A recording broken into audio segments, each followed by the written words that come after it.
Bienvenidos a Charlas en la U, el programa de opinión de la Universidad del Valle. Nuestro invitado de hoy es el profesor Edgar Varela Barrios, actual director del Instituto de Prospectiva de la Universidad del Valle y anterior rector de la Universidad del Valle. Él es un historiador y un filósofo de la Universidad del Valle y tiene un doctorado en administración de la Universidad de Montreal. Él ha hecho una mezcla de esas tres cosas para producir una trilogía de libros que ya hacen parte de la historia de la administración en Colombia. Primero quiero agradecerle al doctor Varela que haya aceptado participar en este programa. Gracias, Oscar, por la invitación. Y quiero empezar por preguntarle cómo fue ese tránsito de rector de la universidad, que es una organización tan grande y tan compleja, tan difícil de administrar, otra vez a volver al salón de clases. Bueno, es un tránsito fácil porque yo siempre he sido profesor universitario. Yo nunca pensé ser rector, entre otras cosas, ni vicerrector. Fueron cosas que se fueron dando en la vida, pero desde joven mi proyecto académico siempre estuvo muy centrado en ser profesor universitario y en ser investigador, publicar y trabajar en esa línea. Y la experiencia de haber sido 5 años vicerrector administrativo, unos meses antes de irme a hacer el doctorado, jefe de planeación de Univalle en la época en que Iván era rector, y luego rector 8 años, ha sido una suerte de práctica intensa, continuada, de lo que es la gerencia y la administración y la dirección de organizaciones complejas. ¿Cómo se compara la teoría, porque usted además antes de ser rector era profesor de administración y director de este mismo instituto, cómo se compara la teoría académica con la dura práctica cotidiana? Hay mucha distancia entre la teoría y la práctica. Yo creo que la práctica administrativa y de dirección de organizaciones, en este caso de una universidad, es enormemente compleja y no están los libros. Hay pocos libros que te digan cómo ser rector, igual que hay pocos libros que le digan a un alcalde cómo ser alcalde o a un presidente cómo ser presidente. Entonces, en estos campos es mucha más la incertidumbre, la ambigüedad, el que está en la función pública o en la función de dirección de empresas que la propia teoría. Yo creo que la práctica es muy rica, pero la teoría es muy básica y ahí hay una distancia muy grande que en parte he tratado de sistematizar en estos 3 libros. Usted ha reeditado los 3 libros que habían sido presentados hace algunos años, puesto que estos textos académicos requieren una constante actualización. Los textos tienen un título común que se llama La hegemonía del management, que no es muy transparente para el grueso público y que requiere una explicación. Yo quisiera que nos contara por qué ese título general de los 3 libros, que en su conjunto lo que hacen es resumir lo que ha sido la historia de la administración a través de los siglos inclusive, y obviamente modernamente desde mediados del siglo XX, que es cuando se establece como una disciplina propia. Cuando usted usa el término hegemonía, ¿qué quiere decir con él? Bueno, te contesto por partes. Estos libros se originaron en unos cursos que yo dicté en el doctorado en administración en esta misma universidad entre los años 2011 y 2014. Yo hice un curso sobre sociología de la empresa, otro curso sobre poder organizacional y otro sobre epistemología del management, con temas muy sofisticados propios de los doctorados. Tengo la costumbre de grabar y transcribir y de escribir lo que enseño, y cuando terminé de hacer estos cursos tenía más de 800 páginas transcritas. Era en ese momento director del Instituto de Prospectiva y me puse a organizarlos. Bueno, y entonces un colega, Pablo Isla, con el que codicté uno de estos cursos, me dijo: estos son libros muy largos, nadie va a leer 900 páginas, ¿por qué no los organizas en ejes temáticos? Y entonces tomé la decisión de hacer un primer libro sobre como la genealogía, los fundamentos, las grandes etapas y ciclos de la disciplina, que es este texto, que lo publiqué en el 2018, lo lanzamos en la Universidad Simón Bolívar en Barranquilla y fue el primero que reedité hace un año aproximadamente. Y luego escribí un texto muy basado en el curso de epistemología y de poder que se llama Gobernar, Disciplinar, Resistir, que es un texto muy Foucaultiano sobre la teoría de Foucault del poder y la disciplina organizacional. Y la última etapa, este fue un libro posterior, es un texto más vinculado con la actualidad que se llama El mundo post y el nuevo empresarismo. Pero los 3 libros son en realidad un solo libro partido en 3 grandes ejes temáticos y además extensos por sí mismos. Uno tiene unas 500 páginas, el otro unas 350 y otras unas 400. No me caracterizo por escribir corto. Como buen filósofo voy sobre los argumentos y desarrollo. Hegemonía del management es una tesis que yo he defendido desde hace muchos años, desde que me metí a esta escuela de administración a finales de la década de los 90 del siglo pasado, percibiendo, yo vengo de ser filósofo e historiador, como tú lo has dicho, que la dimensión de las empresas y de la cultura de empresas se ha convertido en hegemónica en la vida social y en el gobierno y en muchas otras esferas, incluyendo las de la vida privada. Cuando se utiliza la palabra hegemonía, que tiene un sentido muy preciso en español, por así decirlo, de algo o alguien que controla la sociedad, usted se refiere principalmente al concepto de hegemonía que acuñó Antonio Gramsci, en el sentido de que no era tanto la hegemonía de ejercicio del poder, sino una especie de consenso de la sociedad alrededor de unos valores, y esos son los valores hegemónicos que rigen la sociedad. Eso es lo que usted Sí, claro, quiere decir. Esa es muy buena lectura la que haces de Gramsci. La palabra hegemonía quiere decir valores de un modelo de ser en una sociedad que toda la sociedad los comparte. Entonces, el capitalismo y el empresarismo en la sociedad global de nuestro tiempo tiene valores compartidos por el conjunto de las sociedades a escala planetaria.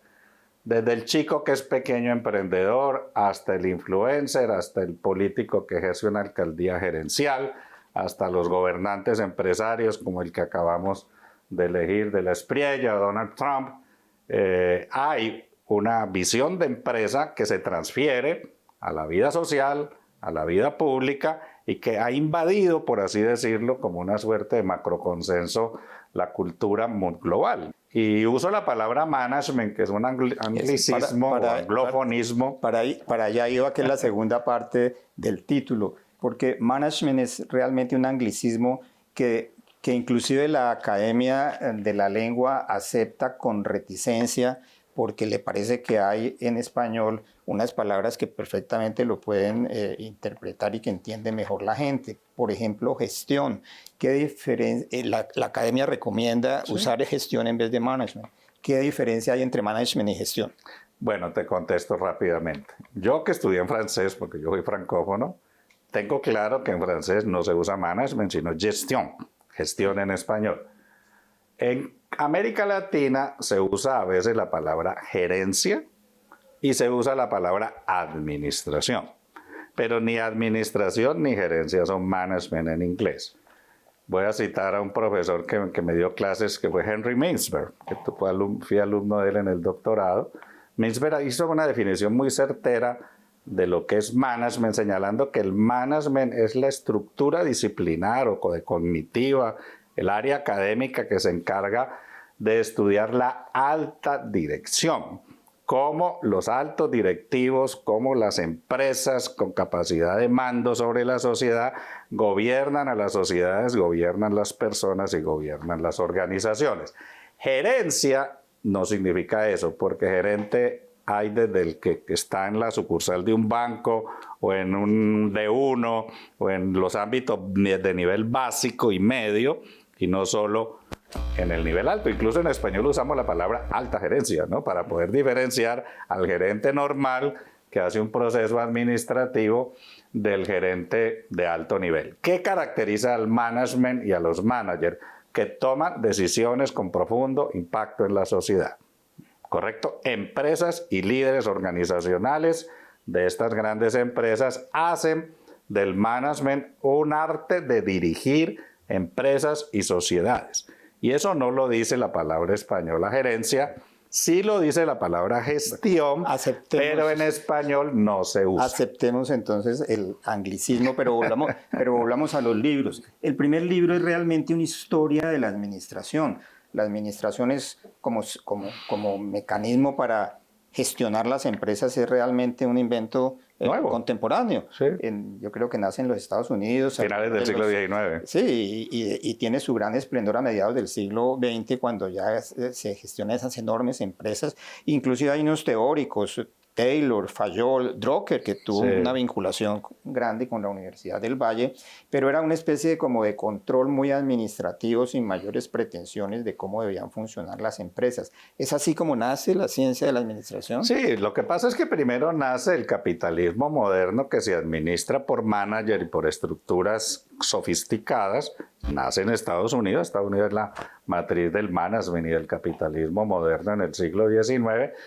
En Estados Unidos se crean grandes empresas y corporaciones en la segunda mitad del siglo XIX que se vuelven el patrón, el modelo, desde el cual en Europa y en otras latitudes se asimila la forma de hacer gestión administrativa en las empresas de mercado en el capitalismo. O sea, el management es un invento norteamericano, pero más que un invento teórico, es un invento práctico.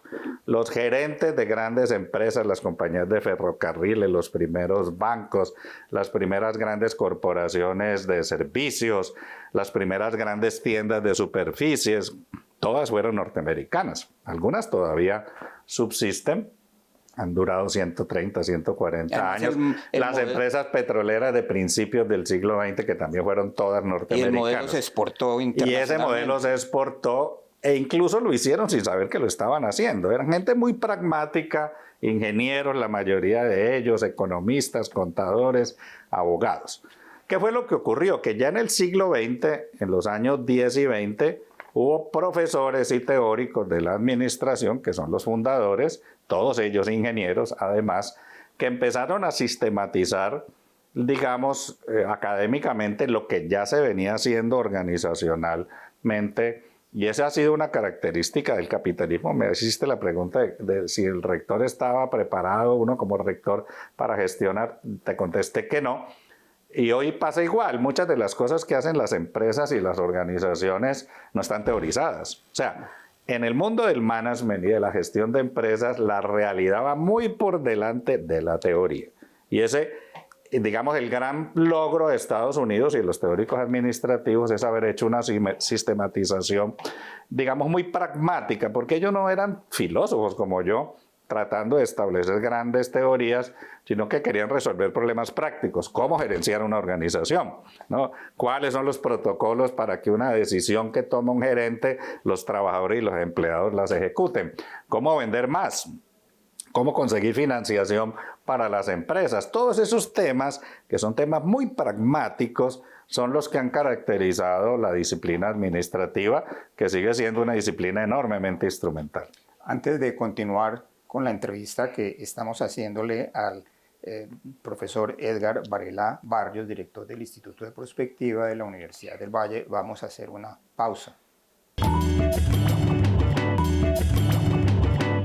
Continuamos con la entrevista que le estamos haciendo al profesor Edgar Varela Barrios, director del Instituto de Prospectiva de la Universidad del Valle. Hablábamos de la trilogía de sus libros titulados Hegemonía del Management. Hablamos del primer libro, que es como una historia de los orígenes de la administración. El segundo libro está muy referido a un filósofo y sociólogo francés que se llama Michel Foucault, que tuvo un gran prestigio a mediados del siglo XX y en los años posteriores, porque lo que él hizo fue una teoría del poder. Yo pensaría que el profesor Varela ha hecho un aporte a la ciencia administrativa aplicando esas teorías del poder y del control y de la disciplina que Foucault estableció para la sociedad entera a las empresas. Bueno, yo leí a Foucault muy joven. Cuando estudiaba filosofía tuve la ventaja de que aprendí francés prácticamente en el colegio. Entonces leía bastante en francés y teníamos profesores francófonos, Jean-Paul Margot, que aún vive uno de ellos, que es franco-canadiense, Augusto Díaz, Angelo Papacini. Bueno, el mundo francófono era muy importante en el departamento de filosofía en la época en que yo estudié.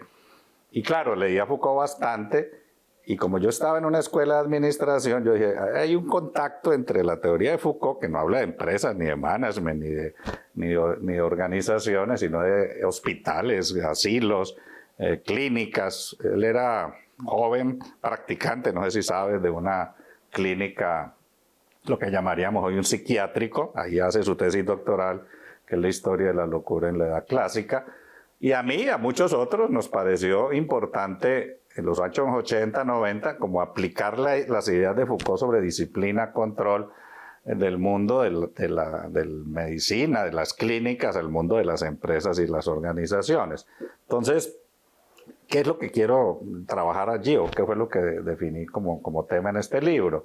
Mostrar que las teorías más profundas sobre el poder organizacional y administrativo no las hacen teóricos del management, porque ellos son muy pragmáticos y muy de resolver problemas, sino filósofos y sociólogos. Sí, pero yo creo que lo que hay allí es un salto de la administración, o sea, de la esfera empresarial a la esfera social, porque usted lo que hace es tomar la teoría del poder, que es lo que plantea Foucault, pero no tanto para aplicarla a la administración, y ahí saltamos al tercer libro, sino para aplicarla al conjunto de la sociedad, para decir que todo lo que hoy se considera como administración es la expresión de un poder muy grande, que además es un poder que no es tan positivo porque es un poder de disciplina y control. ¿Es eso cómo funciona el mundo? Sí, pero yo no estoy siendo solo crítico del management y del poder y del control. Yo mismo cuando fui rector gobernaba la universidad y tomaba decisiones que de alguna manera suponen control, disciplina, y uno espera que si uno está de jefe, las órdenes que uno haga se ejecuten, o convencer a la gente que son buenas. O sea, no estoy criticando el poder porque se ejerce, porque es natural. Los seres humanos no podemos vivir si no hay poder, si no hay jefes, si no hay algún tipo de mando, algún tipo de disciplina o algún tipo de control. Pero obviamente una cosa es el poder legítimo, el control legítimo, la disciplina legítima, y otra cosa es el abuso del poder, el abuso de la disciplina y el abuso del control. Entonces, en el libro 2 y en el libro 3, yo oscilo entre estos dos ámbitos, el ámbito del poder legítimo y de cómo funciona hoy el poder organizacional, administrativo, managerial de las empresas, toda esta ideología hegemónica, de los abusos y de las patologías que están inevitablemente relacionadas con el poder, ¿no? En el campo de la política, tú sabes, Oscar, que el poder que no se considera legítimo es el autoritarismo, ¿no? Que es el abuso del control o del mandato que la ciudadanía le da a un gobernante. Y en el campo de las empresas también hay muchas esferas de abuso. Te voy a colocar un ejemplo que trato en el libro y es el daño ambiental. Una de las cosas que más nos preocupa es hasta dónde las empresas, solo por buscar plata y por tener ganancias, dañan el medio ambiente y generan efectos negativos de carácter civilizacional. U otro tema es el dominio sobre las personas, el exceso de trabajo, el trabajar en lo que llaman en inglés burnout, que en español como quemarse. Trabajando, el sobretrabajo, el trabajo que lleva a las enfermedades de nuestro tiempo, ¿cierto? Por el mismo modelo tan compulsivo que tiene el capitalismo contemporáneo. Entonces, yo oscilo entre entender cómo funciona el sistema, reconociendo la necesidad de que éste exista, y los abusos y los excesos y los efectos negativos que el capitalismo como sistema económico y el management como brazo operacional tiene. Yo percibo en el tomo número 3 una especie de posición negativa frente a la modernidad, para expresarlo en esas palabras, porque usted habla del poshumanismo, habla de la posmodernidad, habla de la posindustrialización, pero no lo habla con un tono positivo, sino como si son desarrollos de mecanismos de dominación de las personas, que ya no son los grandes empresarios, sino que son las personas individuales, lo que usted llama el nuevo empresarismo, que son unas personas que tratan de salir adelante, pero que están tan absolutamente dominadas por todas estas nuevas tecnologías que pierden la libertad en el proceso. Sí, yo creo que uno de los problemas más complejos de la sociedad contemporánea es la pérdida de la libertad individual, incluso creyéndose libre, ¿no? Te voy a dar un ejemplo sencillo. Nadie suelta un teléfono y la gente vive pegada del WhatsApp, del Facebook, de las redes digitales. Eso es absolutamente compulsivo.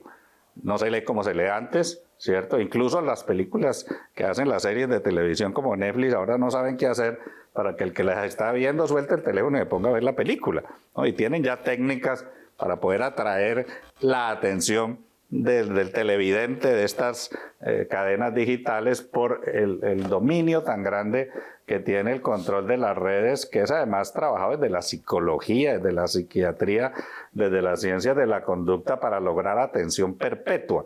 Ese es uno de los grandes problemas que los profesores universitarios y los académicos tenemos para que los estudiantes pongan atención, ¿no? Entonces, ese es un problema patológico.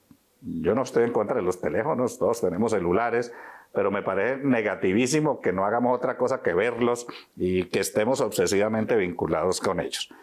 ¿Por qué ocurre eso? Porque hay una manipulación de las plataformas tecnológicas, eso lo tengo bastante estudiado, lo escribo en un par de capítulos del tercer libro, y eso es una patología que debería tener algún tipo de regulación. Te doy ejemplos. Países como Suecia, Noruega, la propia España recientemente han prohibido que los menores de 16 años puedan tener teléfonos celulares. Y han prohibido los teléfonos celulares y las tabletas en los ámbitos de las escuelas, en los primeros niveles de la primaria y la secundaria. En Colombia no. Yo tengo un hijo de 14 años que le enseñan a través de una tableta. Y una de las grandes dificultades en mi familia es quitarle la tableta a mi hijo, ¿no? Es eterno el uso de la tableta, es eterno el uso del teléfono celular, y no juegan, ya no ven películas como antes. Entonces, ¿qué salida tenemos los papás? Pues lo que un joven hace, lo ponemos a jugar fútbol o tenis y ahí suelta la tableta, porque no puedo estar con la tableta y con la raqueta de tenis o con el balón de fútbol. Pero eso es una patología que no es buena. O el exceso de trabajo o el exceso de vinculación laboral que rompe la frontera entre el tiempo libre y el tiempo de descanso. Tú sabes que ha habido regulaciones en Colombia, ya se aprobaron para evitar que los empleados reciban órdenes laborales cuando se acaba la jornada de trabajo, porque el modelo del capitalismo es un modelo de trabajo perpetuo, de vínculo perpetuo con la organización, y quienes más lo sufren son paradójicamente los altos gerentes. Un alcalde de alto nivel, un presidente de la República, el gerente de una gran compañía, trabaja 24/7 los 365 días. Tú te vas para la playa y abres el teléfono y en el teléfono están los problemas de la organización. Entonces, eso no es bueno. Yo creo que el mundo del trabajo, el mundo de la producción no puede gobernar la vida de las personas. Y lo digo como filósofo. Sí, ya que habla como filósofo, yo pienso que esa crítica que evidentemente está allí en el tercer libro, es una crítica que está acompañada con una propuesta que es de una especie de recuperación del humanismo, porque usted, después de todo, por su formación, lo que es un humanista. Entonces, usted trata de presentar que entre ese conjunto de avances tan espectaculares que hay en la vida moderna, que van pues desde toda la digitalización hasta la inteligencia artificial, hay un espacio para rescatar la dignidad humana y la libertad. Sí, y quiero decirte que hay corrientes en el campo del management contemporáneo que van en esa línea. Incluso se han inventado un terminacho que es humanification, que es en español como humanificación, podríamos decir, y es la idea de volver el hombre, los seres humanos como centro de la organización, y esa es una tendencia fuerte en las propias empresas y en la propia teoría administrativa, y sobre todo con un riesgo que no has mencionado, que yo lo trabajo en los últimos 2 capítulos del tercer libro, que es la IA, la inteligencia artificial y los sistemas cognitivos no humanos. Eso da para otro libro, no para estos 3, pero lo toco al final. Uno de los grandes problemas que tenemos, ahí está el poshumanismo, es que muchas de las cosas que los seres humanos veníamos haciendo ya no las hacemos nosotros, sino que las hacen máquinas, sistemas robóticos que les han puesto un nombre genérico que es IA, que es mucho más complejo que simplemente un chat con el cual se interactúa. Son sistemas cognitivos que arrancaron en los años 50, hace muchísimo tiempo, por los cuales se han gestionado empresas y han gestionado organizaciones desde la cibernética y que hoy toman muchísimas decisiones sin la intervención humana. Entonces, el ámbito de lo humano y lo no humano hoy es uno de los ámbitos filosóficos y sociológicos más complejos, porque precisamente buena parte de lo que los seres humanos hacíamos y decidíamos lo están decidiendo máquinas, sistemas de Internet de las cosas o una mezcla de máquinas, sistemas robóticos con empresas de alta tecnología que condicionan la conducta, el consumo, las acciones y el gasto de las personas. Pero ¿cree usted, profesor Varela, como una pregunta final, que hay una esperanza para el humanismo en este mundo mecanizado? Yo creo que la tecnología siempre ha acompañado a los seres humanos. Desde que el hombre inventó el fuego para hacer la forja y tener metales hace miles de años, hasta que se inventaron los autos hace 120 años, los aviones hace 90 o 100 años. Yo no soy pesimista frente a la tecnología. Yo creo que los seres humanos siempre hemos tenido enormes desafíos con el uso de la tecnología. De la tecnología se puede abusar, ¿no? La energía atómica sirvió para producir energía, pero para producir bombas también. Hoy se hacen drones y rápidamente descubrimos que con los drones hacemos guerra sin soldados, ¿no? Y que podemos matar a otro a distancia. Los aviones ya no necesitan ser tripulados. La guerra de misiles, que es lo que vimos ahora en el Medio Oriente, es una guerra sin gente, ¿no? Se lanzan los cohetes destruyen a las personas. Es una deshumanización de la guerra y estamos al borde del soldado humanoide, ya lo están fabricando, ¿cierto? Como en la ciencia ficción, de soldados, robots que van a pelear las guerras por los siempre humanos. Que no se maten, preferible que se maten entre los robots y no entre los humanos. Sí, y ahí hay el enorme riesgo de hasta dónde los seres humanos vamos a ser capaces de controlar los robots y de controlar los sistemas maquínicos inteligentes que hemos creado. Entonces, siempre la tecnología ha tenido el riesgo de que los seres humanos seamos incapaces de controlarla, y por eso uno de los asuntos más centrales hoy es la política pública que gobierne y regule lo no humano tecnológico, que es uno de los grandes desafíos que tiene la política y el management. Y en el management este es un tema central que se está discutiendo muchísimo. Eso nos deja pues un mensaje de esperanza después de las 900 páginas que están partidas en los 3 libros, que les auguro pues un éxito editorial. Yo quiero agradecerle al profesor Edgar Varela Barrios, director del Instituto de Prospectiva de la Universidad del Valle, que nos haya acompañado en esta emisión de Charlas en la U, e invitarlos a una próxima emisión. Muchas gracias por la invitación. Muchas gracias.